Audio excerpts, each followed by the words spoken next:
ஆரம்பிக்கப்பட்ட 4வது ஆண்டு நிறைவு விழாவில் தாயக கலையகத்தினுடைய அத்தனை சொந்தங்களும் ஒன்றைய தினத்தினை கலந்து கொள்ளக்கூடிய சிறப்பு நிகழ்ச்சியில் சந்தித்திருக்கிறோம். இங்க இருக்கக்கூடிய 6 பிரிவை சேர்ந்த உறவுகள் அனைவருமே ஒன்றிணைத்திருக்கிறார்கள். அவர்களோடு இந்த காலம் முழுக்க கடந்து வந்த பாதைகள் முழுக்க அவர்கள் பயணித்திருக்கக்கூடிய தடங்களை எல்லாம் உங்களோடு பகிர்ந்து கொள்ள போகிறார்கள். அதே நேரத்தில் மகிழ்ச்சியான ஒரு பொழுதாக இந்த நிகழ்ச்சி முழுவதும் கணிக்கக்கூடியதாக இருக்கும். இன்றைய நாளிலே அவர்களோடு இந்த நிகழ்ச்சி பயணப்பட போகிறது. அனைத்துலக ஒலிபரப்பு கூடு தாபனமாய் தமிழாய் ஆரம்பத்திலே ஒரு வானொலியாக இருந்திருக்கக்கூடிய ஐபிசி தமிழ் இன்றைக்கு தொலைக்காட்சியாகி 4 ஆண்டுகளை கடந்து போயிருக்கிறது. ஆரம்பத்தில் இருந்து பல்வேறு விதமான ஒவ்வொரு தடைக்கற்கள் இருந்திருக்கிறது. அவை எல்லாவற்றையும் சரித்திரங்களாக மாற்றி இன்றைக்கு உயர்ந்திருக்கிறது. ஒவ்வொரு இடத்திலும் கலையகங்கள் இருக்கிறது. தாயகத்திலிருந்து மிக அதிகளவான நிகழ்ச்சிகள் ஐபிசி தமிழை அலங்கரித்துக் கொண்டிருக்கிறது. அதிகளவான நேயர்கள் இதை பற்றி பேசிக் கொண்டிருக்கிறார்கள். ஒவ்வொரு விதமான வளர்ச்சி என்பது இந்த 4 ஆண்டுகளிலே கடந்து போயிருக்கக்கூடிய வெற்றி என்பது ஒவ்வொரு பிரிவுகள் ரீதியாக இருக்கிறது. ஆரம்பத்திலெல்லாம் இந்த ஐபிசி தமிழ் தாயகத்திலே பணியாற்றுகிறது. இங்கிருந்து நிகழ்ச்சிகள் போக ஆரம்பிக்கிற போதெல்லாம் இவ்வளவு பிரம்மாண்டமான கட்டடங்கள் கிடையாது, தொழில்நுட்ப வசதிகள் கிடையாது. அப்படி இருக்கக்கூடிய காலத்திலே ஆரம்பித்திருக்கக்கூடிய ஐபிசி தமிழ் என்பது தாயகத்தில் இன்றைக்கு ஒரு பிரம்மாண்டமான தாயக கலையகத்திலிருந்து நேரடியாக நிகழ்ச்சிகளை வழங்கக்கூடிய அளவிற்கு வளர்ச்சி பெற்றிருக்கிறது. 6 வேறுபட்ட பிரிவுகள் இருந்து இதற்காக பணியாற்றி கொண்டிருக்கிறார்கள். அவர்கள் எல்லோரையுமே சேர்த்து இன்றைய நாளிலே நீங்களும் நாங்களும் பேச போகிறோம். எவ்வளவு கஷ்டங்களோடு அல்லது இந்த வேலைகளிலே அவர்கள் பெற்றுக்கொண்டிருக்கக்கூடிய அனுபவங்கள் உங்களோடு பகிர்ந்து கொள்ள ஒவ்வொருவரும் இங்கே காத்திருக்கிறார்கள். அந்த அடிப்படையில் இங்கே வந்திருக்கக்கூடிய 6 குழுக்கள், முதலாவதாக சமூக வலையதள குழு இருக்கிறது, செய்தி பிரிவு இருக்கிறது, நிர்வாக பிரிவு, சந்தைப்படுத்தல் பிரிவு, தயாரிப்பு பிரிவு, வானொலி பிரிவு என்று ஐபிசி தமிழினுடைய 6 பிரிவுகளும் இங்கே இருந்து கொண்டிருக்கிறார்கள். அந்த பணியாளர்கள் எங்களோடு இருந்து இந்த கடந்து வந்த பாதைகளினுடைய அனுபவங்களை எல்லாம் மகிழ்ச்சியாக பகிர்ந்து கொள்ள போகிறார்கள்.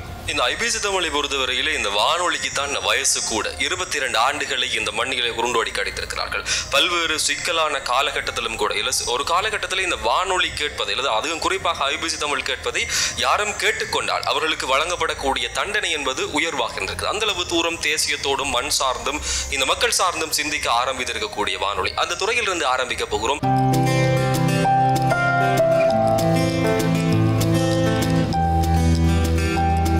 எங்களோட மூத்த அறிவிப்பாளர் லாரன்ஸ் அவர்கள் இருக்கிறார். சில விஷயங்கள் பேசி ஆரம்பிக்கலாம். வணக்கம்.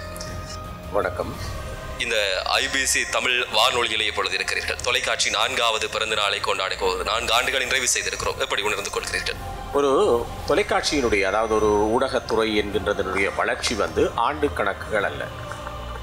ஆனால் இந்த ஐபிசி தமிழ் தொலைக்காட்சி என்பது ஆரம்பிக்கப்பட்டு ஒரு குறுகிய காலப்பகுதியாக இருந்தால், அது 4 ஆண்டுகள் என்று சொல்கின்ற போது அது ஏனைய ஊடகங்களுடன் ஒப்பிடும் போது அது ஒரு குறைந்த காலம்தான். இருந்தாலும் அதனுடைய செயற்பாடு, அதனுடைய நோக்கு, அதனுடைய அந்த வேகம் என்பது நான் நினைக்கின்றேன் ஒரு 3-4 தசாப்தங்களை கடந்த ஒரு தொலைக்காட்சிகளை கூட அந்த பின்தள்ளி இருக்கின்றது. அந்த அளவுக்கு அதனுடைய வேகம், அதாவது ஒரு பரிமாணமாக பரிணாம வளர்ச்சி என்று சொல்லலாம். அந்த அளவுக்கு அதனுடைய வேகம் அதிகரித்திருக்கின்றது. எனவே நிச்சயமாக என்னுடைய ஆழ் மனதிலிருந்து அதற்கான ஒரு வாழ்த்தை நான் இந்த வேளையிலே தெரிவிக்க விரும்புகிறேன். நன்றி. ஐபிசி தமிழினுடைய பயணத்திலே மூத்த உறுப்பினராக இருந்திருக்கக்கூடியவருடைய வாய் வழி வந்திருக்கக்கூடிய வார்த்தைகளவை இப்படி இருக்க ஐபிசி தமிழ் வானொலியினுடைய அறிவிப்பாளினியாக இருப்பதோடு ஐபிசி தமிழ் தொலைக்காட்சியினுடைய தொகுப்பாளினி பிரியா வின்சன் அவர்களுடைய பயணம், அந்த பயணம் சார்ந்த அனுபவங்கள் அடுத்ததாக.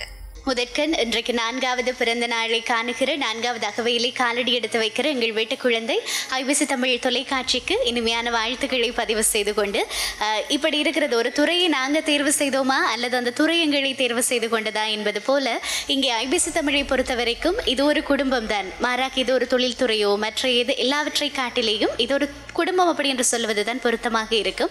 இங்கே இருக்கக்கூடிய எல்லா பிரிவை சேர்ந்தவர்களும் அப்படித்தான் உழைக்கிறார்கள், அப்படித்தான் ஒத்துழைக்கிறார்கள். ஐபிசி தமிழினுடைய தனித்துவம் என்று சொல்லிச்சினால் அதை கடத்துவது ஒரு தலைமுறையிலிருந்து இன்னொரு தலைமுறைக்கான ஒரு பாரம்பரியத்தை கடத்தி நிற்கிறது அப்படி என்றுதான் சொல்ல முடியும். அப்படிப்பட்ட ஒரு தொலைக்காட்சியிலே நாங்கள் தொகுப்பாளர்களாக பணியாற்றுகிறோம் என்பது எங்களுக்கு கிடைத்திருக்கக்கூடிய ஒரு மாபெரும் அங்கீகாரம். நாங்கள் தோள் நிமிர்த்தி கர்வமாக சொல்லக்கூடிய ஒன்று என்றுதான் சொல்ல வேண்டும். இப்படி இருக்க இங்கே ஐபிசி தமிழினுடைய எல்லா தொகுப்பாளர்களும், அது உஷாந்தனாக இருக்கட்டும், மித்ராவாக இருக்கட்டும், ஏனைய தாய் கலையகத்தில் இருக்கிற தொகுப்பாளர்களாக இருக்கட்டும், எல்லோருமே தங்களுக்குள்ளே தனித்துவமான திறமைகளை வைத்திருக்கிறவர்கள். அதிலேயும் அவர்களினுடைய தமிழ் என்று வருகிற போது அந்த மொழியையும் மண்ணையும் அவர்கள் எவ்வாறு நேசிக்கிறார்கள் என்பது அவர்களினுடைய நிகழ்ச்சி தொகுப்பில் இருந்தே நீங்க அறிந்து கொள்ளக்கூடியதாக இருக்கும். அப்படி இதுவரை காலமும் உலக தமிழருக்கு ஒரு உறவு பாகலமாக இருந்த ஐபிசி தமிழ் முதன்முறையாக ஊர் திரும்புகிற உலக தமிழாக தன்னுடைய தாயகத்துக்கு திரும்பி தாயக கலையகத்தை நிறுவி ஓராண்டுக்கு மேலாக வெற்றிகரமாக இயங்கிக் கொண்டிருக்கிறது. இங்கே இருந்து பல நிகழ்ச்சிகள் தொலைக்காட்சிக்காக சென்று கொண்டிருக்கிறது. இதுவரைக்கும் மண்ணை விட்டு போயிருக்கிற உங்களிடத்தில் இருந்த ஒரு விதமான அந்நியத்தை இந்த ஓராண்டுக்கு பிறகு வந்திருக்கக்கூடிய நிகழ்ச்சிகள் நிச்சயமாக அந்த அந்நியத்தை களைந்திருக்கும் என்கிற நம்பிக்கை இருக்கிறது. எங்களை பொறுத்த வரைக்கும் இதே எங்களினுடைய மிகப்பெரிய வெற்றிக்கு காரணம் நேயர்களாகிய நீங்கள் தான். நீங்கள் கொடுத்திருக்கிற அன்பும் நீங்கள் கொடுத்திருக்கிற ஆதரவும் தான். இந்த ஆதரவு இது வருகிற எல்லா காலங்களிலும் தொடர வேண்டும் என்று கேட்டுக்கொண்டு மறுபடியும் வாழ்த்துக்களை பதிவு செய்து கொள்கிறேன். நன்றி. சரி, வானொலிக்கு வந்து எவ்வளவு காலம் ஆகுது? 1 வருஷம். மைக்க பிடிச்சு பேசுங்க. சப்பு சாப்பி மைக்க தூப்புறது எப்படி இருக்கு? ஆரம்பத்தில் வந்து இருக்கிறதுக்கு நிறையவே நல்லா இருக்கு. நான் மாறி இருக்கு. வெள்ளையா வந்துக்கிறியா? இல்ல. அப்ப இந்த இவ்வளவு காலத்துல வேலை செஞ்ச அனுபவம் எப்படி இருக்குது? நல்லா இருக்கு. ஐபிசி தமிழ்ன்றது வந்து ஒரு பெரிய ஊடகம். அதுல வேலை செய்யறதுலயே பெருமை. அந்த பெருமையோட இன்னும் நிறைய காலம் இங்க பயணிக்கணும். அவ்வளவு காலம் பயணிக்க போறீங்க. ஐபிசி தமிழ் தொலைக்காட்சி பற்றி நீங்க என்ன நினைக்கிறீங்க? ஐபிசி தமிழ் வானொலிக்கு பிறகு இப்ப தொலைக்காட்சி ஒரு இப்போ வந்து ஊடகம்னு சொன்னால் அதில் தொலைக்காட்சி தான் முதலாவதாக இருக்குது. இணையத்துக்கு அடுத்ததாக வந்து தொலைக்காட்சி தான் நிறைய பேர் பார்க்குறாங்க. வானொலியை கூட கொஞ்சம் அளவாக தான் ஆனால் கேட்குறாங்க. அதில் இருக்கிறத விட ஓரளவு குறைஞ்சிருக்கு. ஆனால் தொலைக்காட்சியினுடைய பார்வையாளர்களுடைய எண்ணிக்கை அதிகரித்து கொண்டு போகுது.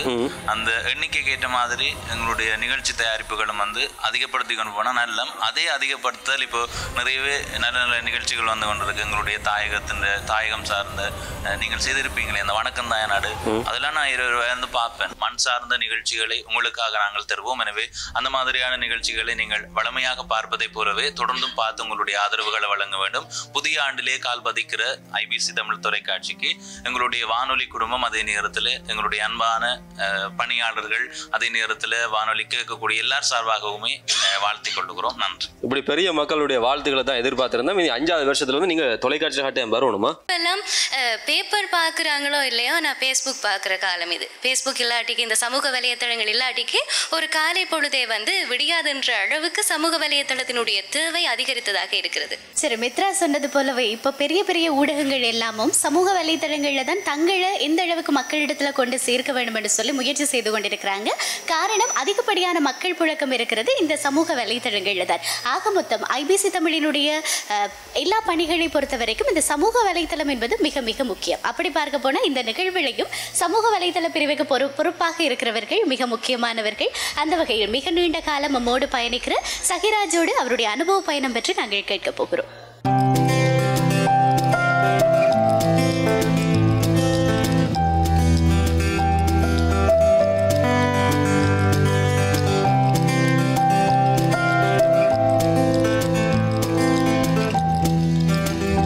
இப்போ ஒரு சமூக வலைத்தளம் வந்து மிக முக்கியமான ஒன்று. இங்கே இருக்கக்கூடிய நிகழ்ச்சிகளை எல்லாம் அங்கே ப்ரமோட் பண்ணுறதுன்றது மிக முக்கியமான ஒரு விஷயம். இப்போ ஏற்கனவே சொல்லியிருந்தது மாதிரி சமூக வலை இல்லையா? அப்படித்தானே? அப்படித்தான் சொல்கிறாங்க. ப்ரொமோட்ன்றதை விட எங்களுக்கு வந்து டிவியில் வந்து போகிற ஷோ வந்து வித்தியாசமான உண்டு.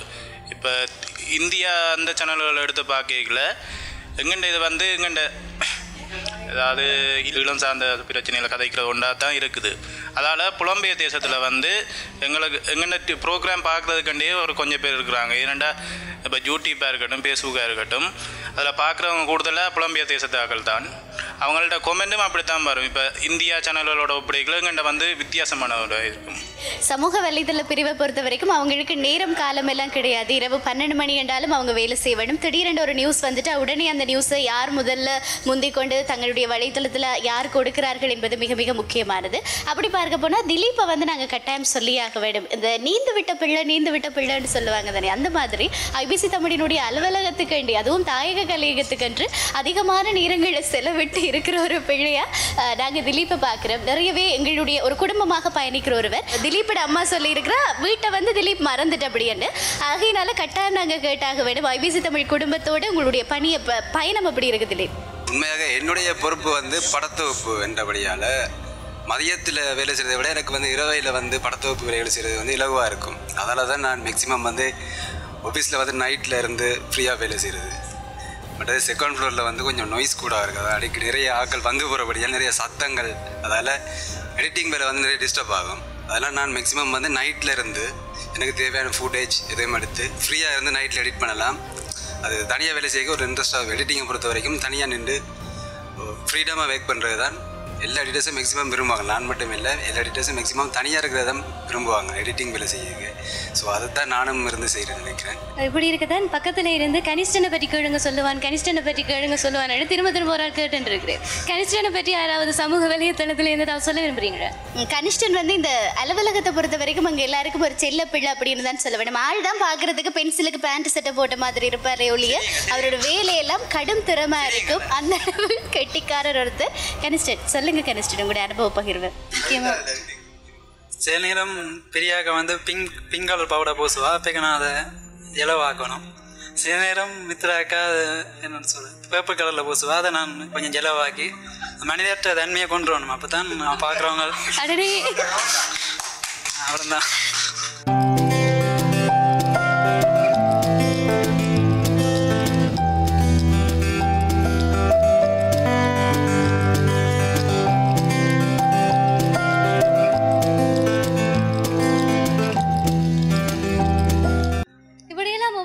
கடந்து வரைக்குள்ள நாங்க தான் ஐபிசி தமிழினுடைய முதுகெலும்பு அப்படின்னு சொல்லிட்டு சொன்னாங்களா?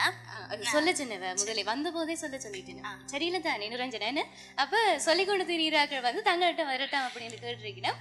சந்தைப்படுத்தல் பிரிவு அப்படியெல்லாம் பணி செய்திருக்கணும். என்னென்ன மாதிரியான கஷ்டங்கள் நெருக்கடிகளை எல்லாம் சந்திச்சிருக்கணும். குறிப்பா அந்த 2ஆம் ஆண்டில் இருக்கிறது அவ்வளவு பிரகண்டமான வேலை என்று சொல்லி ஒவ்வொருவரும் தங்களுடைய அனுபவத்தை வந்து இங்க பதிவு செய்ய. நிச்சயமா ஒரு தொலைக்காட்சி நிறுவனத்தை பொறுத்த வரைக்கும் அங்க இருக்கிற சந்தைப்படுத்தல் பிரிவு தான் எப்பவுமே ஆரவாரப்பட்டு கொண்டிருக்கிற பிரிவா இருக்கும். எங்கடா அங்கடா அப்படின்னு சொல்லி ஓடிக்கொண்டிருக்கிற பிரிவா இருக்கும் மற்ற எல்லாரையும் விட. ஆனா எங்கட அலுவலகத்தை பொறுத்த வரைக்கும் அதிகமா ஒரு அலுவலகத்தின் கதவை திறந்துட்டு உள்ள வந்தோடனே ஒரு பாசிட்டிவ் வைப் வரும்னு சொல்லுவாங்க தானே, அந்த மாதிரி எப்பவுமே சிரிச்சு கொண்டு கூலா இருக்கிறவங்க. அதுக்காக வேலை இல்லையான்னு நீங்க கேட்டக்கூடாது. என்ன வேலை என்ன சவால் இருந்தாலும் அதை மிகச்சரியா கையாளுறவங்க அப்படின்னு தான் அவங்களை சொல்ல வேண்டும்.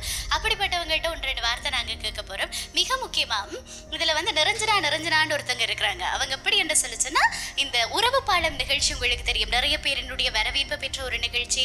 அந்த நிகழ்ச்சியின் முதுகெலும்பா ரத்தமாக இருந்து செயற்படுகிற ஒருவர். நிறைய தொடர்புகள் அதன் மூலமாக எடுத்து சரியான முறையில் உதவி போகிறதுக்கு அவங்க தான் உறுதுணையாக இருக்கிறாங்க. நிரஞ்சனா, இதுவரைக்கும் நிறையவே உங்களுக்கு தொலைபேசி அழைப்புகள் வந்திருக்கு உறவு பாலம் நிகழ்ச்சிக்காக. அப்பெல்லாம் நீங்க எப்படி உணர்ந்திருக்கிறீங்க? சில அழைப்புகள் வந்து உங்களுடைய பெரிய சவாலா இருந்திருக்கும். அந்த அழைப்புகள் பத்தி சொல்லுங்க.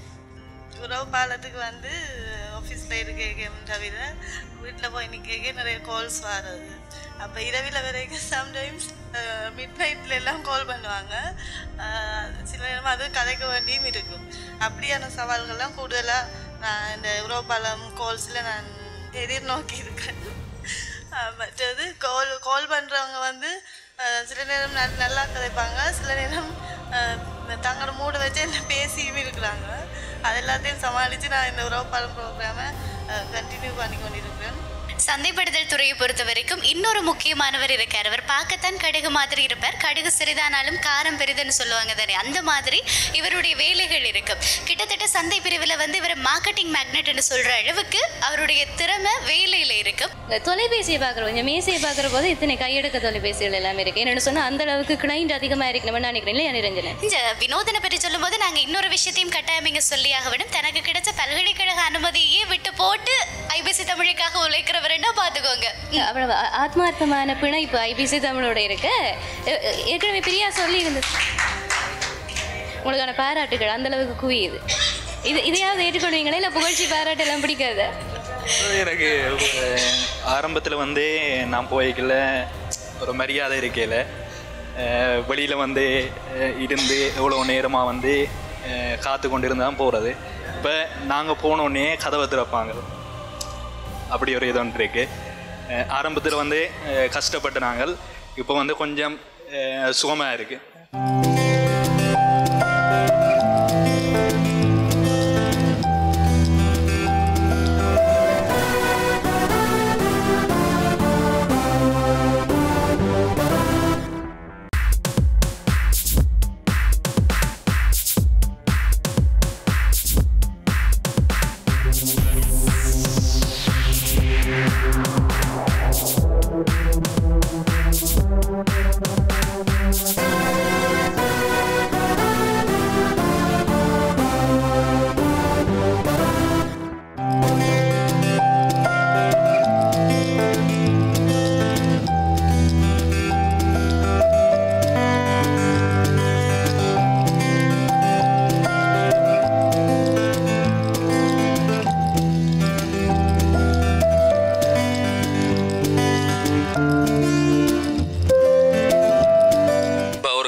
பார்த்தீங்கன்னு சொன்னால் அத்திவாரம் எவ்வளோ பலமாக இருக்கணும். இப்போ கட்டிடம் நிமிந்து நிற்கிறதுக்கும் சில பேர் வந்து அதை தாங்கி கொண்டிருக்கணும்னு சொல்லுவாங்க. அதே மாதிரி தான் இந்த நிர்வாகம்ன்றது கூட அப்படியான ஒரு விஷயம் தான். இப்போ எல்லாம் பாரதியார் இருந்துதான்டா சில பேரை பார்த்தா தான் இந்த ஓடி விளையாடு பாப்பா அப்படி பாட்டை வந்து சில பேரை பார்த்து தான் பாடியிருப்பாங்க. எப்போ பார்த்தாலும் இந்த படி இருக்கு தானே, அது சடக்கு சடக்குன்னு சத்தம் கேட்டால் தரணி வருதுன்னு யோசிக்கணும். இப்போ மணியோசை கேட்டால் ஜான வருமில்ல, அது மாதிரி சடக்கு சடக்குன்னு சத்தம் கேட்டால் தரணி வரணும்னு யோசிக்கணும். ஏன் நம்ம இப்படிலாம் ஓடி தெரியுங்க இந்த படியெல்லாம்? வேலை இருக்கிறதால ஓடி தெரியுறீங்க. இப்போ இந்த அலுவலகத்துக்கு வரைக்கும் வந்து அந்த அலுவலகத்துக்கு வரைக்கும் உங்களை பிடிச்சி அண்டி அங்கிலும் சேர்த்து வெளியில் நிறுத்தி விட்டாங்க. அப்போ எப்படி இருந்துச்சு? ஆஃபீஸோட ப்ரொசீஜர் வந்து அதுன்னு சொன்னால் அதை அவங்க செய்தாங்க, அது நாங்கள் ஏற்றுத்தானே ஆக வேணும். இப்போ இந்த 4 வருஷம் வெற்றிகரமாக இந்த தொலைக்காட்சி வந்துட்டது, எப்படியெல்லாம் இப்போ உணர்ந்து கொள்றீங்க நீங்கள்? மிக பெருமையாக இருக்குது. தொழிலாளர்களும் வந்து இங்கே வேலை செய்கிற அனுபவம் வந்து பிடிக்கும். பல்வேறு விதமான நிதிகளை கையாளணும், அங்கே காசு போகணும், இங்கே வரணும், அப்படி இப்படின்னு சொல்லி 1000 விதமான பிரச்சனை இருக்கும். எப்படியான ஒரு அனுபவத்தை வந்து இங்கே பெற்றுக்கொண்டுக்கிறீங்க? எல்லாமே ஒரு லேர்னிங் தானே, அதை வச்சு நாங்கள் அது அனுபவத்தை தான் கேட்குறேன். என்ன அனுபவம்? எல்லாமே மேலே மேலே போகலாம், இதை வச்சு நாங்கள் மேலே மேலே போய்கொண்டிருக்கிறேன்.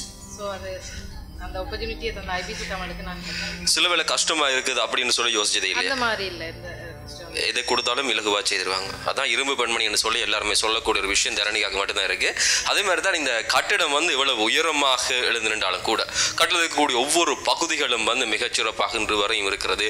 அதனுடைய ஒழுங்கு எதை கேட்டாலும் உடனே தண்ணி வரணும்னு சொல்லி ராஜா நடக்கலுங்க அப்படின்னு சொல்லக்கூடிய அளவுக்கு வந்து இந்த கட்டிடத்தினுடைய பராமரிப்பு துறைன்னு சொல்லி எல்லா விஷயத்துலையும் வந்து அவருடைய பங்கும் கனதியாக இருக்குது. இந்த ஐபிசி தமிழ் தாயக கழகத்தில் இவ்வளவு தூரம் எல்லாம் இருக்குன்னு சொன்னால் ராஜா அண்ணன் இல்லாமல் அது போக முடியாது அப்படின்னு சொல்லலாம். ராஜா அண்ணா எப்படி இருக்கீங்க வேலை செய்கிறது? நீங்கள்லாம் உங்களோட ஒத்துழைப்போட நல்லா போகுது வேலை அப்படின்னு சொன்னாங்க. அதுதான் உண்மையான விஷயம். நான் சில நேரம் கோவப்பட்டு பேசுனாலும் அதை அனுசரித்து நீங்கள் போறீங்களோ, அதே என்னுடைய வேலை செய்கிறதுக்கு எனக்கு சந்தோஷமா. சில வேலை பார்த்தா ஆள் இப்போ சிரிக்கிறதுக்கான விஷயம் இல்லை. சில வேலை பார்த்தா ஆள் ஷோர்ட்ஸோட டிஷர்ட்டோட எல்லாம் நிற்கும். என்னடா நடக்குதுன்னு பார்த்தா இன்னொரு வேலைக்கு ஆள் இல்லாட்டி அந்த இடத்துல ஆள் இறங்கி நிற்கும். அதே மாதிரி தான் இந்த வெள்ள பாதிப்புகளுக்கு உள்ளான தாயகத்தில் வந்து வெள்ள மீட்பு பணிகளில் போது மிக கணிசமான அளவு ராஜானோட பங்கு இருந்தது. ஆரம்பத்தில் வரைக்கும் இப்போ இருக்கிறதுக்கு வித்தியாசம் அப்படி இருக்கு. என்ன பிரச்சனைடா, கடமையை செய் பலனை எதிர்பார்க்க. அப்போ சம்பளம் வேணாம்? சம்பளம் இல்லை, அதுக்கும் இதுக்கும் நிறைய வித்தியாசம் இருக்கு. கடமைன்றது முக்கியமான விஷயம். ஓகே, உங்களோட அதுக்கு பிறகு வார பேர் புகழெல்லாம் பிறகு எங்களோட கடமையை வந்து சரியான முறையில் நான் செய்யணும். எனக்குரிய வேலையை வந்து நான் சரியாக செஞ்சாதான் உங்களுக்கு மதிப்பாக இருக்கும். இந்த பில்டிங்க்கு நான் வந்து பெயிண்ட் அடிக்கல எப்படி இருக்கேன், நாளைக்கு இந்த பில்டிங்க்கு நீங்கள் ஒரு ஆளை கூட்டிகிட்டு வரும்போது இந்த மெயின்டெனன்ஸ் ஆறுன்ற மாதிரி என்னை பார்ப்பாங்க.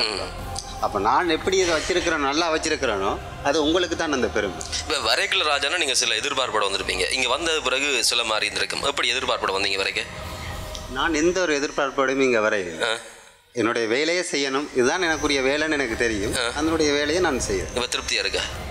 என்ன இன்னும் திருப்தி இல்லை, எனக்கு இன்னும் நிறைய கடமைகள் இருக்கு இங்கே செய்ய வேண்டிய. இப்படி இருக்கக்கூடிய ராஜாண்ணனுடைய பங்களிப்பு வந்து இந்த தாயக கலையகத்தினுடைய வெற்றி. அது இவ்வளவு காலம் நாங்கள் வந்திருக்கிறோம்னு சொன்னால் இந்த வெற்றிகரமான பயணத்தில் வந்து அவருடைய பங்கு அளப்பெருதாக இருக்கு. அடுத்ததாக வந்து இந்த ஐடி பிரிவில் இருக்கக்கூடிய லவன் என்ன பிரச்சனை உங்களுடைய வேலை செய்து கொண்டிருக்கேன் கண்ணனிக்கு என்ன பிரச்சனை வந்தாலும் லவனொருக்கா வாரீங்களான்னு கேட்டால் உடனே ஓடி வந்து திருத்த வேலையெல்லாம் செய்து கொடுக்கக்கூடிய ஒரு பிள்ளை. அவருடைய பணி சுமையெல்லாம் எப்படி இருக்குன்னு சொல்லி அடுத்தது கேட்க போகிறேன். லவன் ஒரு பல்வேறு விதமான தொழில்நுட்பம் சார்ந்திருக்கக்கூடிய ஒரு பணி, அல்லது இங்கிருந்து இப்போ நேரலையாக சில விஷயங்கள் போய்கள் எல்லாம் வந்து சரியான கஷ்டமாக இருக்கும். சில வேளை ஒரு போகக்கூடிய ஒரு மின் இணைப்பை கூட கலண்டிருக்கலாம். அப்படியெல்லாம் பல்வேறு கஷ்டமான சந்தர்ப்பங்கள் இருக்கு. வேலை செஞ்ச அனுபவம் எப்படி இருக்கு விழா காலத்துக்குள்ள? ஒவ்வொரு நாளும் நாங்கள் எதிர்பார்க்கறத விட நடக்கிறது ஒன்றா இருக்கும். நாங்கள் ஒவ்வொரு நாளும் ஒவ்வொன்றை கற்றுக்கொண்டு தான் இருக்கிறோம். இந்த இதுலேருந்து கூடுதலாக லைவ்கள் போய்க்கல நாங்கள் எதிர்பார்க்காத நிகழ்வுகள்லாம் நடைபெறும். கேமரா சிலவில் ஆஃப் ஆகும், இல்லாட்டி ஏதாவது தடங்கள் இருக்கிறோம். அந்த நேரத்தில் நாங்கள் அதுக்கு சமயோஜியமாக சிந்திச்சு தான் அதுக்கு நாங்கள் செயற்பாடுகள் செய்கிறோம். இப்போ லவன் இவ்வளவு காலத்தில் வந்து தொழில்நுட்பம் ரீதியாக வந்து பல்வேறு விதமான சிக்கல்கள் வந்திருக்கும். சில வேளை உங்களோட வாழ்க்கையில் இந்த சிக்கலை மறக்கக்கூடாது. இந்த சிக்கல் எப்போவுமே வந்து ஞாபகம் நிற்கும். எலி வந்து ஒரு போகக்கூடிய ஒரு இணைப்பை வந்து அப்படி தண்டை பல்லால் தண்டை விளையாட்டை காட்டுறது, இப்படியான விஷயங்கள்லாம் இருந்திருக்கும். அப்படி இந்த மறக்க முடியாத ஒரு விஷயம்னு சொன்னால் இதை சொல்லுவீங்க? தொழில்நுட்பத்தில் நிறைய மறக்க முடியாத விஷயங்கள் நடந்திருக்கு. இருந்தாலும் ஒரு முறை பவர் கட் ஆகி ஃபுல் ஐபிசியுமே ஷட் டவுன் ஆகிட்டுது. அதுதான் மறக்க முடியாத நிகழ்வு. சரி, இப்படி வந்து நாங்கள் லவன்ட்டை விட்டுட்டு வந்து பவனியாட்ட போகலாம். வாசலில் வந்து யார் எடுத்தாலும் ஹலோ ஐபிசி தமிழ் வணக்கம் அப்படின்னு சொல்லக்கூடிய ஒரு ஆள் தான் பவனியா. சரிதான், காலையில் வந்து 8:30 வருவாங்க, 5:30 பிறகு ஆளையே காண கிடைக்காது. இப்படி இருக்கக்கூடிய ஒரு அந்த என்ன சொல்றது, ஹலோ வணக்கம் ஐபிசி தமிழ் இப்படி சொல்லக்கூடிய ஒரு பெண்மணி இப்போ இந்த ஐபிசி தமிழுக்கு வேலைக்கு வந்ததுக்கு பிறகு எப்படி இருக்கு? ஒரு நாளே எத்தனை ஹலோ சொல்லுவீங்க? அழைப்புகள் வாரதை பொறுத்து சராசரி எத்தனை ஹலோ வரும் ஒரு நாளைக்கு? ஒரு 30 தடவை ஹலோ சொல்லுவீங்க. இவங்களுக்கு வந்து ஒரு ஹலோ சொல்லிவிடுங்க. அடி விழப்போ. சரி, இப்படி இருக்கக்கூடிய பவுனி அவர்கிட்ட வந்து நாங்கள் ஆரம்பத்தில் சொல்லியிருந்தோம் அந்த சில பேருக்காக காத்திருக்கிறோம். செய்தி பிரிவு இருக்குது, அதே மாதிரி தான் நிர்வாகம், இது சார்ந்திருக்கக்கூடிய கணவரோட கதை கோணம். அங்கே தான் முக்கியமான விஷயம் எல்லாம் இருக்குது. அங்கே போவோம்.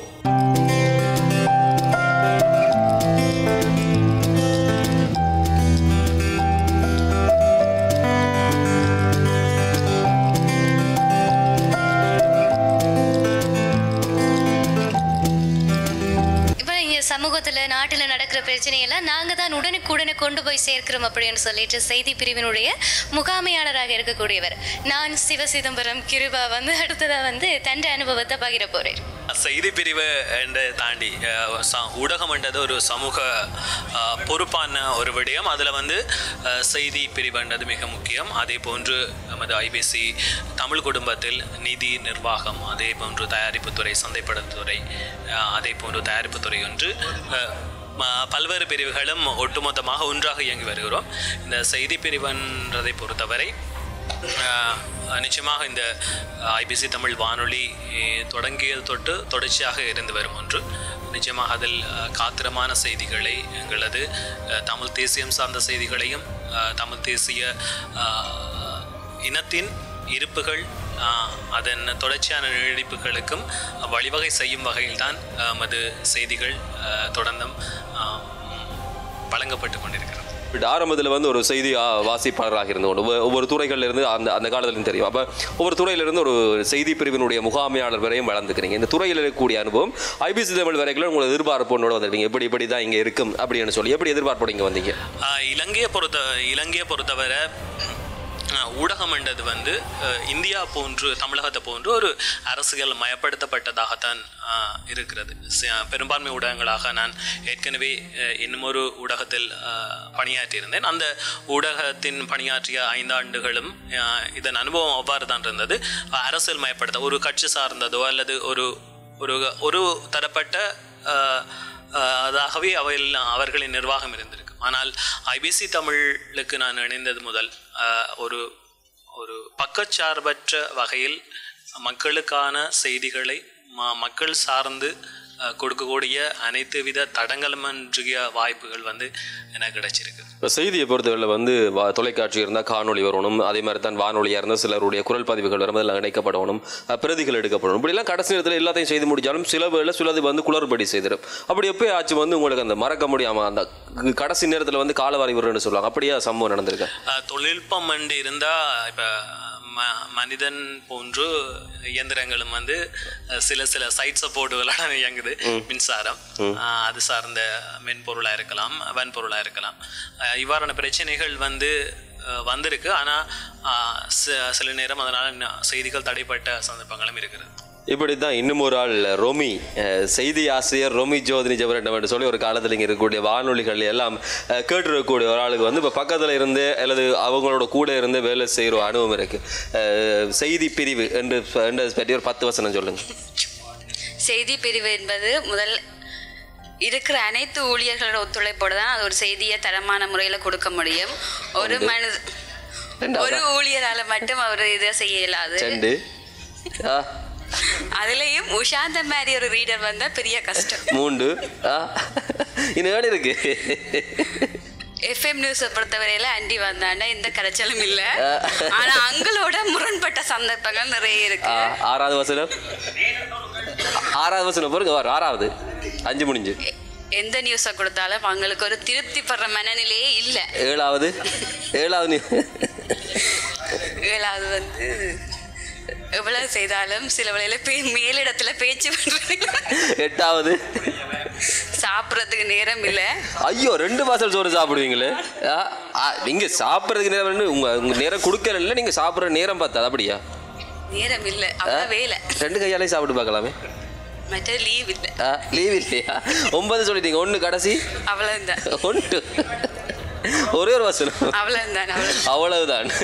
இப்படி இருக்கக்கூடிய செய்தி பிரிவு எவ்வளவு கஷ்டத்தோட வேலை செய்யறாங்க பாருங்க. சாப்பிட நேரம் இல்லை, பார்க்க தெரியுதா சாப்பிட நேரம் இல்லாத மாதிரியா? ஏன் ரோம் இப்படி போய் சொல்றீங்க? உண்மை அப்படியா? நம்ம கட்டாயம் ரோமிக்கு சாப்பிடவே நேரம் இல்லை. அடுத்தது வந்து இணையதளத்தில் வந்து செய்திகளை பதிவேற்று ஜெசிந்தா அக்கா செய்திகளை எல்லாம் பரபரப்பை வந்து கண்ணனிக்கு முன்னால பதிவேற்றி கொண்டு இருக்கே கூட வந்து கீழே ஆக்கள் வந்து தட்டி வேணும். ஜெசிந்தா ஒருக்கா கீழே வந்துட்டு போங்கனே தட்டின வேண்டைக்கு வந்து அடிக்கடி இந்த பிரச்சனை வாரது உங்களுக்கு மட்டும் வருது. அதுவும் நான் செய்தி சக ஊழியரும் அல்லது செய்தி மேனேஜரோ இல்லாத நேரம் தான் நான் தான் தனியாக மாட்டுப்படுறது. அண்மை காலமாக தொடர்ந்து தனியாக மாட்டுப்பட்டவரால் நான் தான் துணைக்கு சகியை கூட்டி கொண்டு போகிறது. எனக்கு துணைக்கு வருவாங்க. ஏதாவது நாங்கள் சரியாக போட்டாலும் சண்டைக்கு வருவாங்க. ஏன் இப்படி போட்ட நீங்கள் செய்திகள் எங்களை கேட்காமல் போட்டிருக்கிறீங்கள் அப்படி என்று சொல்லி சண்டைக்கு வருவாங்க. அதை சமாளித்து செய்தியை பதிவேற்றுன்றது. என்ன சமாளிக்கிறீங்க? கீழே போனோன்னு ஓடிடுவீங்க, மேலே அடிக்க போய் இல்லை, நாங்கள் அது எடுத்து நாங்கள் தரவுகளோடு எடுத்து தான் போட்டேன்னு சொன்னாலும் சண்டைக்கு வருவாங்க. ஒரு மாதிரி சமாளித்து அனுப்பி விடுறது. அதுக்காண்டி சகிராஜை நான் கூட்டிகிட்டு போவேன். சகிராஜை பார்த்த உடனே அவர்கள் திரும்பி போய்விடுவார். அவ்வாறு நாங்கள் ஒரு சவாலான ஒரு மத்தியில் தான் நாங்கள் செய்திகளை பிரசுரித்து கொண்டிருக்கின்றோம். அதுவும் IBC தமிழை பொறுத்த வரைக்கும் நாங்கள் செய்திகளை பிரசுரிக்கும் பொழுது மிகவும் ஒரு உணர்ச்சி, அதுவும் தமிழ் தேசியம் சம்பந்தமான செய்திகளை நாங்கள் பிரசுரிக்கும் போது 1-2 தடவைகளுக்கு மேல் நாங்கள் அதை உறுதிப்படுத்திய பின்னரே நாங்கள் அதை பிரசுரிக்கின்றோம். சில வேளை நாங்களே இந்த இணையதளத்தை இதுக்குள்ள என்னடா கிடக்கு அப்படின்னு சொல்லி பார்க்கறது வந்து சில தலைப்பு இருக்கு. காட்டுக்குள் நடந்த கொடூரம், காலையில் நடந்தது என்ன, ஸ்ரீலங்காவில் இரவோடு இரவா நடந்தது என்ன, இப்படி எல்லாம் போட்டா அதை உள்ளுக்கு போய் பார்த்தா அப்படி இல்லைங்க. ஏன் இப்படி எல்லாம் தலைப்பு போடுறீங்க? எப்படி போடுறீங்க? நீங்களே அந்த அப்படி தலைப்பை பார்த்த உடனே செய்தியை பார்க்கணும் என்று ஓடி வருகின்றீர்கள் தானே, நாங்கள் அப்படி போடுகின்றோம். எப்படி இப்படிலாம் சரி இப்படி எல்லாம் வருது உங்களுக்கு? அது எங்கள் செய்தி என்ற வரைக்குள்ளே நான் அப்படி வந்து விட முடியும். அப்ப இதுக்கு ஒரு தலைப்பு சொல்லுங்க நடக்கிற இந்த நிகழ்ச்சிக்கு. IBC 5ஆம் மாடியில் நடந்தது என்ன, அதிரடி ரிப்போர்ட் அப்படியா? IBC 5ஆம் மாடியில் திடீர் பரபரப்பு. பாத்தீங்களா, ஒரு தலைப்பு இங்க வச்சே போட்டுட்டோம். ஒன்று கூறிய ஊழியர்கள் பாத்தீங்களா, தானா வருது.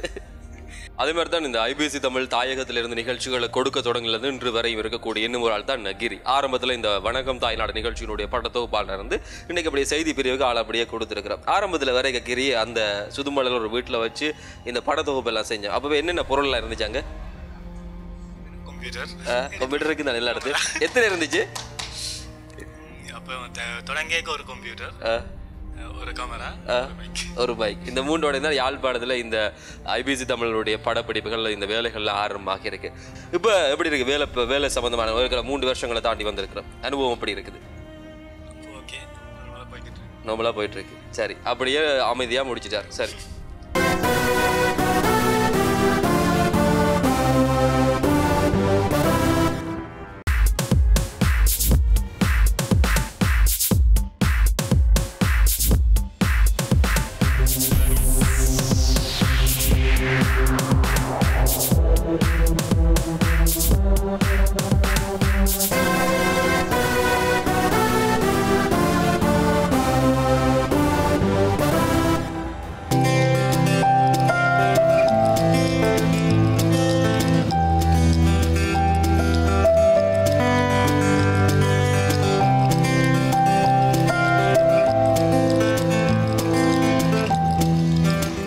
பிரிவையும் தாண்டி வந்துருக்கிறோம் தயாரிப்பு பிரிவுக்கு. ஒரு தொலைக்காட்சியை பொறுத்த வரைக்கும் தயாரிப்பு பிரிவு தான் கெத்து அப்படின்னு சொல்லி கொண்டிருக்கக்கூடிய எல்லாம் இருக்கிறோம். ஒவ்வொரு தடவை அவையோட அனுபவத்தை கேட்போம். அப்படி இருக்கல இந்த படப்பிடிப்பு அப்படின்னு சொல்லிட்டு அடிக்கடி வெளியில் ஓடுறாரு மதுஷா மாதங்கி.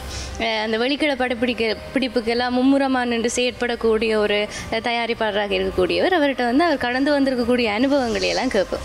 ஐபிசியோட என்னுடைய பயணம் வந்து மர்மக்குழல் நெடுந்தொடரில் ஆரம்பித்தது.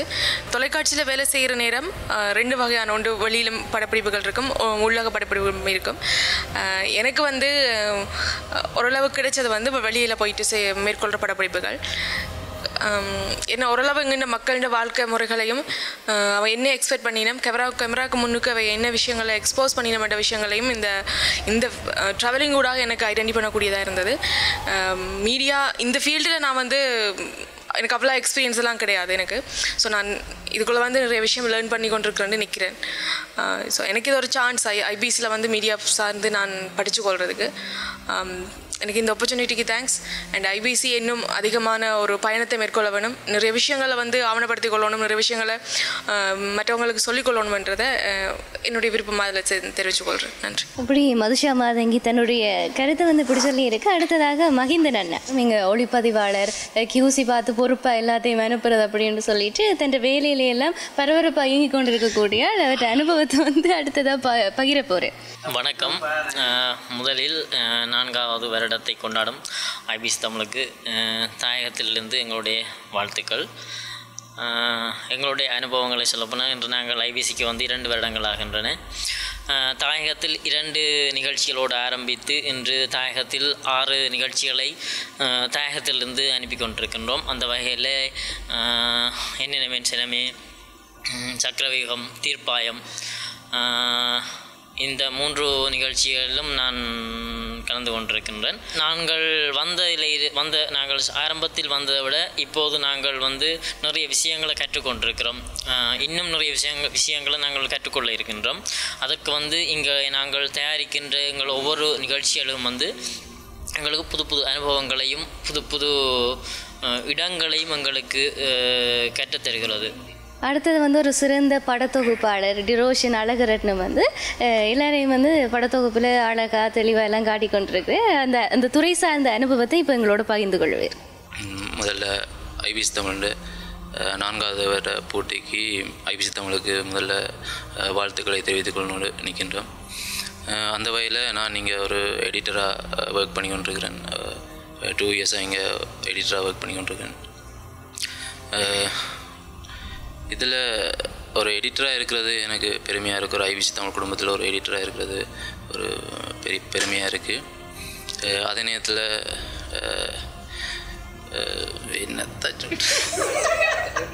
சாதாரணமாக எடிட்டர்னு சொன்னாலே நிறைய ப்ரோக்ராம் வரும். இந்த சிறப்பு நாட்களில் வந்து அதிகப்படியான படத்தொகுப்பு வேலைகள் எல்லாம் இருக்கும். அதிகமான நேரம் அலுவலகத்திலேயே நீங்கள் செலவழிக்க வேண்டிய தேவை ஒன்று இருக்கும். அந்த நேரத்தில் எல்லாம் எப்படி உணர்ந்துருக்கிறீங்க? ஒரு எடிட்டராக எப்படி நாங்கள் ஃபீல் பண்ணோம்னா ஒரு சைட்டு சந்தோஷமாக தான் இருக்கும். ஒரு இப்போ ஃபங்க்ஷனுக்கு நாங்கள் எடிட் பண்ண போகிறோம்ண்டு. சரி, நான் இதை கட் பண்ணிடுறேன். ஓகே ஓகே ஓகே மேட்ரு வந்து இப்போ பாயிண்ட்ஸ் வந்து கேளம்மா.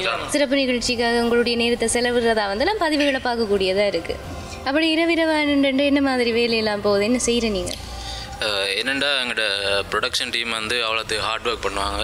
ஒரு சிறப்பு நிகழ்ச்சின்னு சொன்னால் நிறைய ஃபுட்டேஜ் எடுத்துகிட்டு வருவாங்க. அப்போ அந்த ஃபுட்டேஜை வந்து நாங்கள் பெஸ்ட்டாக செஞ்சு கொடுக்கணுன்றதுக்காண்டி நாங்கள் கூட நேரம் எடுத்து 20 ரூபாய் எடிட் பண்ணுவோம். அடுத்தது வந்து மிகவும் கனதியான ஒரு பணியை செய்யக்கூடிய ஒரு ஆள் தான் என்னென்னு சொன்ன காலமையில் வணக்கம் தமிழினூடாக தமிழை தன்னுடைய அழகு மாறாமல் அடுத்த சந்ததிக்கு கையெழுப்பு செய்கிறோம்னு சொல்லிட்டு அழகாக கொண்டு சேர்க்கக்கூடிய ஒரு நிகழ்ச்சி. காலமையில் எங்களையும் கஷ்டப்படுத்தி தன்னையும் கஷ்டப்படுத்தி விடியப்பெறும் 4:30-5:30 எழும்பி இங்கே வந்து அந்த நிகழ்ச்சியை சிறப்பாக கொண்டு நடத்தி கொண்டு இருக்கிற சஞ்சீவன் சர்வேஸ்வரன். உங்களோட அந்த காலம் எழும்பி வர அனுபவம் எப்படி இருக்குது? காலம் எழும்பி வர்றது தான் ரொம்ப சிரமமான அனுபவம். வளமையாக ஸ்கூல் காலத்துலேயே ஸ்கூலுக்கு லேட்டாக போனாக்கள் தான் நாங்கள். இப்போ வேலையண்டு வந்து ப்ரோக்ராமுக்காக நேரத்தோடு வர வச்சுட்டாங்க. அது ஐபிசியோட சிறப்புத்தன்மையில் உண்டுன்னு தான் சொல்லலாம். அதனால் நேரத்துக்கு எழும்பி பழகிட்டீங்க. ஐபிசி ஒரு நல்ல பழக்கத்தை பழக்கி இருக்கு உங்களுக்கு. இப்படி இருக்கேக்குள்ள அங்கே இருக்கிற தொகுப்பாளர்கள் எல்லாம் சொல்லக்கூடிய ஒரு விஷயம், நீங்கள் எல்லாரையும் விரட்டுறீங்களா? மீன் தொகுப்பாளர்கள் வந்து இப்போ நீங்களும் அதில் ஒரு ஆளுன்றபடியாக உங்கள்கிட்ட சொல்கிறேன். என்னென்னு சொல்லி சொன்னால், நீங்கள் நான் விரட்டி வச்சுருக்கேன்னு சொல்கிறீங்க, ஆனால் அதுக்கேற்ற மாதிரி ஒரு பலாபலனை நானே நேராக பார்க்கலையே இன்னும். பலாப்பழத்தை பலாப்பழம் இல்லைன்னு பலாபலன் தமிழ் அப்படிதான் கொண்டு சேர்க்கணும். ஆரம்பத்திலேயே நாங்கள் சொன்னது மாதிரி டிவி என்று வந்துட்டா தயாரிப்பு துறை தான் கெத்து அப்படின்ற ஒரு ஆள் இங்கே இருக்கிறேன்னு சொன்னாங்க. அவர் தான் இங்கே கெத்தா முன்னால் இருந்து கொண்டு இருக்கிறேன். தயாரிப்பு துறைக்கு பொறுப்பான அபயன் கணேசத்துறை அவர்கள். அவர்கிட்ட வந்து இவ்வளோ பேரையும் கட்டி மேய்க்கிறது எவ்வளோ கஷ்டமான விஷயம் அப்படின்னு சொல்லி கேட்க போகிறோம். அவ்வளோ கஷ்டமான விஷயம். நான் இன்னும் கட்டையில் ஒருவரையும் மேய்க்கிறது இன்னும் கஷ்டம்தான், நிச்சயமாக கஷ்டம். அது அதான் ப்ரோக்ராமில் பார்க்க தெரியும். அதிகமான பிரச்சனையில் கொண்டு இருக்கிற ஒரு பிரிவு, அதிகமான நாட்கள்கிட்ட பேச்சு வாங்குற ஒரு பிரிவு, திருப்பி பேசுகிற ஒரு பிரிவாக நாங்கள் இருக்கிறோம். அதெல்லாம் தெரியுது. உங்களுடைய முகத்தை பார்க்க அதிகமான பிரச்சனைகள் இருக்குன்னு தெரியுது. அந்த பிரச்சனைகள் சவால்களுக்கெல்லாம் எப்படி முகம் கொடுத்து ஓடிக்கொண்டிருக்கு? எதுக்கு முகத்தை கொடுக்குறீங்களா? நாங்கள் எங்களுக்கு கீழே வந்து ஒரு பெரிய ஒரு டீம் ஒன்று இயங்கி கொண்டிருக்குது. நல்ல புரிந்துணர்வோட ஒரு நண்பர்களாக சேர்ந்த ஒரு பெரிய ஒரு அணி ஒன்று இருக்குது. அதை வச்சு எல்லாத்தையுமே நாங்கள் சிம்பிளாக முடிச்சிடுவோம். இந்த 4 வருஷம் அதில் கிட்டத்தட்ட 2.5 வருஷம் நாங்கள் பயணித்து கொண்டு இருக்கிறோம். இந்த 2.5 வருஷத்துக்குள்ளே விஷயத்தை சாதிச்சிருக்கோம்னா நாங்கள் நினைக்கிறோம். அது ஒரு சின்ன விஷயம் தான் எங்களுக்கு. இதை விட கணக்கை சாதிக்கிறதுக்காக வெயிட் பண்ணி கொண்டிருக்கிறோம். உங்களோட ஆதரவுகள் வந்தால். குறிப்பாக இந்த தாயக கலையகம் நிறுவப்பட்டு நடத்தப்படக்கூடிய சிறப்பு நிகழ்ச்சி திட்டங்கள் அல்லது அவசர தேவை கருதிய செயற்திட்டங்கள் அனைத்திலுமே வந்து தயாரிப்பு பிரிவு அதிகப்படியாக காணக்கூடியதாக இருக்குது. NEPL, அதே நேரத்தில் வந்து உயிர்ச்சுவடு நிகழ்ச்சி, அதை தாண்டி இருக்கக்கூடிய மிகவும் ஒரு காலத்தினுடைய தேவையாக அவசரமாக மேற்கொள்ளப்பட்டிருக்கக்கூடிய ஒரு நிகழ்ச்சி இந்த வெள்ள நிவாரணத்துக்காக உடனடியாக சடுதியாகவே களத்தில் இறங்கி பணியாற்றி இருக்கக்கூடிய ஒரு நிகழ்ச்சி. அந்த சந்தர்ப்பத்தில் அவற்றையும் கவனித்துக் கொண்டு அதே நேரத்தில் தொலைக்காட்சிக்கு வளமையாக போகக்கூடிய நிகழ்ச்சிகளையும் வழங்கக்கூடியதாக இருந்திருக்கு உங்களுடைய தயாரிப்பு பிரிவை பொறுத்த வரைக்கும். இரண்டும் வந்து எப்படி சாத்தியப்பட்டது? தயாரிப்பு பிரிவை பொறுத்தவரையில் எல்லாருமே இளைஞர்களாக தான் இருக்கணும். எந்த ஒரு நிகழ்வுக்கு முன்னுக்கு போய் நிற்கக்கூடிய மாதிரியும் மனம் சுளிக்காமல் இரவு பகலாக வேலை செய்யக்கூடிய மாதிரியான ஒரு மனப்பாங்க கொண்டு ஏதாவது ஒரு விஷயத்தை சாதிக்கணும்னு முனைப்பா திரிகிற ஆக்கள் தான் எங்களோட தயாரிப்பு பிரிவில் இருக்கணும் எல்லாருமே. மர்மக்குள்ள அது பெரிய ஒரு உதாரணமாக சொல்லலாம். என்னென்னு சொன்னால் இரவு பகலாக ஞாயிற்றுக்கிழமை கூட நாங்கள் லீவ் எடுக்காமல் கஷ்டப்பட்டு ஏதோ எங்களால் முடிஞ்ச ஒரு படைப்பை நாங்கள் மக்களோட பேர் ஆதரவோடு கொடுத்துருக்குறோம். அதே போல் தான் இந்த வெள்ள நிவாரணம் நீங்கள் சொன்னது. அது வந்து பொதுவாக எல்லாருக்கும் தெரிஞ்சதான். வடக்கில் ஒரு அனர்த்தங்கள் இல்லாதான்னு சொன்னால் பெருசாக இந்த மீடியாவும் திரும்பி பார்க்காத ஒரு நிலைமை. செய்தியை கூட 2 நாள் கழிச்சு இல்லை 1 நாள் கழிச்சு போடுறாக்கள். ஆனால் எங்களுக்கு அது ஒரு பெரிய ஒரு கடமை ஒன்று இருக்குது. என்னென்னு சொன்னால் உறவு பாலம், இன்னமேன் சனமே போன்ற நிகழ்ச்சிகளில் வந்து நாங்கள் ஒவ்வொரு வீடுகளாக கஷ்டப்பட்ட போரால் பாதிக்கப்பட்ட மக்களை தேடி தேடி போய் உதவி செய்கிற எங்களுக்கு ஒரு ஊரே வெள்ளத்தில் மிதந்து கொண்டிருக்கேங்க அதை நாங்கள் பார்த்து கொண்டு சும்மா இருந்தால் அர்த்தம் இல்லை. அடுத்தது எங்கள் மீடியாவுக்குரிய ஒரு பங்கு அதைத்தான் நாங்கள் பார்க்குறோம். ஆனால் இப்போ வெள்ள நிவாரணத்தை பொறுத்தவரையும் ஒரு சம்பவம் ஒன்று நான் கவனித்தது ஆஃபீஸில் நடந்துட்டு இருந்தது. இப்போ வெள்ளம் வந்துன்னு தெரிஞ்ச அடுத்த நாளே நிவாரண பொருட்களும் உதவிகளும் வந்து வழங்கப்பட்டதா IBCயிலிருந்து. ஆனால் இப்போ அது வெள்ளம் வடிஞ்சு ஓடி போய் முடிஞ்சு 1 மாதத்துக்கு பிறகு கொண்டு போய் கொடுத்துருந்தீங்களே, அது என்னென்று அது உங்களால் சாத்தியமாகுது? எங்களால் ஒன்றும் சாத்தியமாகலை. அதை பார்த்து கொண்டிருக்க மக்களால் தான். என்னென்னு சொன்னால் வந்து ஒரு அறிவித்தெல்லாம் நாங்கள் கொடுத்தனால பெருசாக மார்க்கெட்டிங் பெருசாக ஒரு விளம்பரம் செய்யலை. பொதுவாக பார்த்தீங்கன்னா வெளிநாட்டில் இருக்கிற எங்களோட தாயக உறவுகள் வந்து சரியான சென்சிட்டிவான ஆட்கள். ஒரு சின்ன விஷயம் என்றாலும் அங்கே இருந்து பதறி போய் கோல் அடிப்பேன். இப்போ பார்த்து கொண்டிருக்கிற நாங்கள் இனிமே மீன் சினிமை உறவு பாலம் நிகழ்ச்சிக்கெல்லாம் வந்து ஒரு கஷ்டப்பட்ட ஒரு குடும்பத்தை நாங்கள் அதில் ஒளிபரப்பு பண்ணினோம்னு சொன்னால் அந்த ஒளிபரப்பை பார்த்துட்டு எடுத்து அழுதிருக்கணும். எத்தனை பேர் அழுதிருக்கணும். அப்போ அப்படியான ஒரு நெகிழ்ந்து கதைக்கக்கூடிய ஆட்கள், உதவி செய்யக்கூடிய ஆட்கள் கன பேர் இருக்கணும். இப்போ அதே அனுப்புகிற காசு அவ்வளவும் வந்து தேங்கிட்டேன்னு சொல்லி வந்து ஒரு மிதமிஞ்சிய நிதி வந்து அந்த நிதியை வந்து நாங்கள் 1 நாளில் 2 நாளில் கொடுத்து முடிக்க முடியாது. ஏன்னா திடீரென்று 10 நாளுக்கு பிறகும் அவங்க வந்து கோல் எடுத்து சொல்லுவாங்க. எங்கள் வீடியோவில் நான் பார்க்குறாங்களா அவங்க நாங்கள் உதவி செய்கிறது அது அவங்களுக்கு பிடிச்சி போய் நிச்சயமாக ஒரு பெரிய ஒரு வரவேற்பான ஒரு விஷயம். எந்த ஒரு டைமில் எங்களுக்கோ மற்ற தொலைக்காட்சிகளுக்கோ கிடைக்காத ஒரு சந்தர்ப்பத்தை எங்களுக்கு அந்த மக்கள் தந்திருக்கணும்.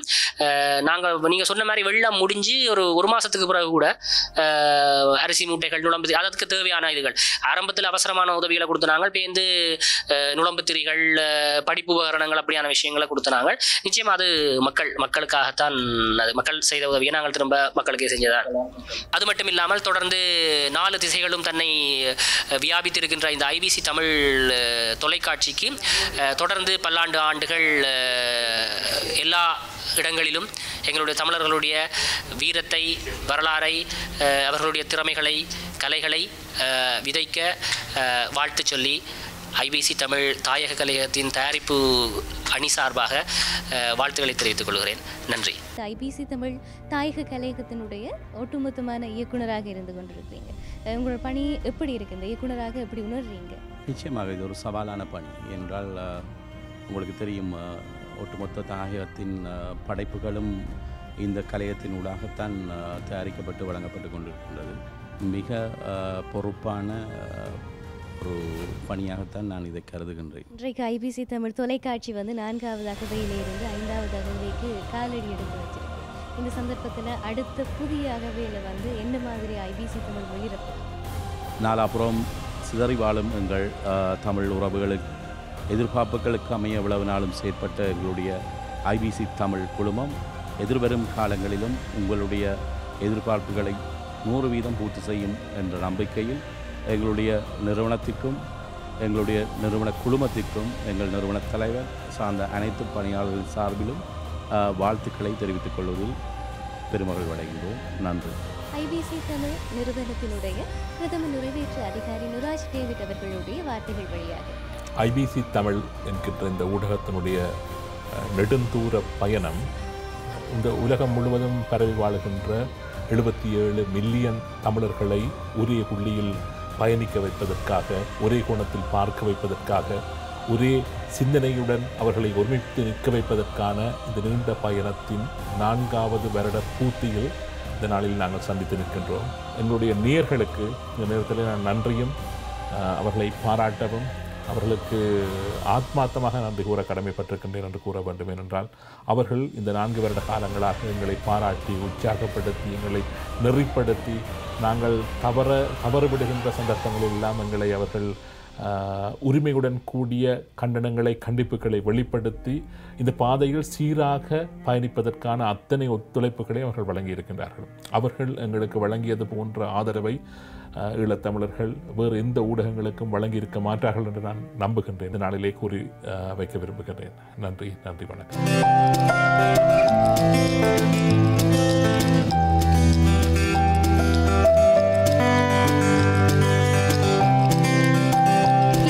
எல்லா பிரிவுக்கும் வந்து நாங்கள் ஒவ்வொரு பெட்டி கொடுக்க போகிறோம். அந்த பெட்டியில் உங்களுடைய பிரிவு சார்ந்து என்னென்ன விஷயங்கள் ஞாபகம் வருதோ அதையெல்லாம் நீங்கள் வரையலாம். உங்களுக்கான நேரம் இப்போ ஆரம்பமாகுது.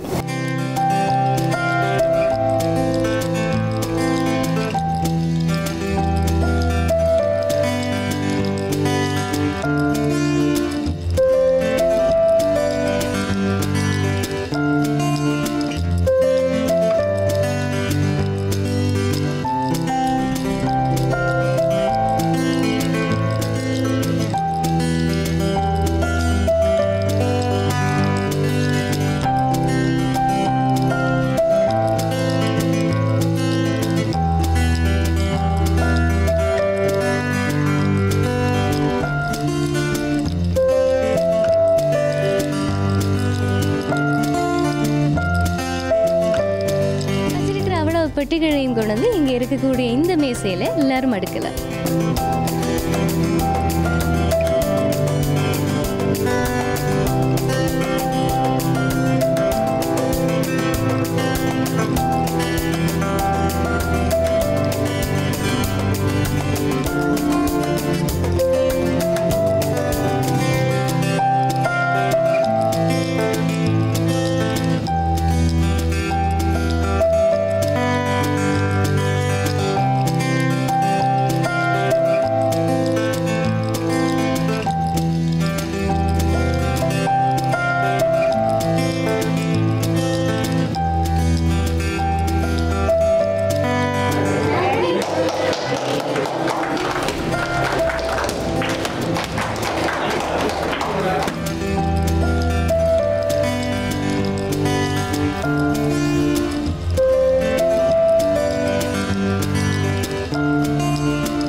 ஐபிசி தமிழ் தொலைக்காட்சியினுடைய 4வது அகவையிலிருந்து 5வது அகவைக்கு காலடி எடுத்து வைத்திருக்கக்கூடிய இந்த பயணம் இன்றைய நாள் தாயக கலையகத்திலே ஒவ்வொரு பிரிவை சார்ந்து ஒவ்வொரு உறுப்பினர்களோடும் ஒவ்வொரு குடும்ப அங்கத்தவர்களோடும் நாங்கள் இன்றைக்கு சிறப்பாக கொண்டாடி முடித்திருக்கிறோம். இந்த கேமராக்களுக்கு பின்னாலே இருக்கக்கூடிய கடினமான உழைப்புகள் என்ன என்று இன்றைக்கு நாங்கள் தொட்டு காட்டியிருக்கிறோம். நிச்சயமாக அத்தனை பேரும் சேர்ந்து ஐபிசி தமிழ் குடும்பம் சார்பாக ஆதரவளிக்கக்கூடிய அத்தனை அன்புள்ளங்களுக்கும் நன்றி சொல்ல வேண்டிய ஒரு பெரிய கடப்பாட்டிலே இருக்கிறோம். எங்களுடைய நெஞ்சார்ந்த நன்றிகளை இன்றைக்கு ஐபிசி தமிழ் குடும்பம் சார்பாக இந்த நேரத்தில் உங்களுடைய பாதங்களுக்கு சமர்ப்பித்துக் கொண்டு தொடர்ந்து எச்சையாக நீங்களும் ஆதரவு வழங்குவீர்கள் என்று நம்பிக்கொண்டு எங்களுடைய சிறப்பான பயணம் ஐபிசி தமிழினுடைய 5வது அகவையிலே தொடரும் என்பதை இந்த நேரத்திலே உறுதிப்படவும் மகிழ்ச்சியாகவும் தெரிவித்துக் கொள்கிறோம்.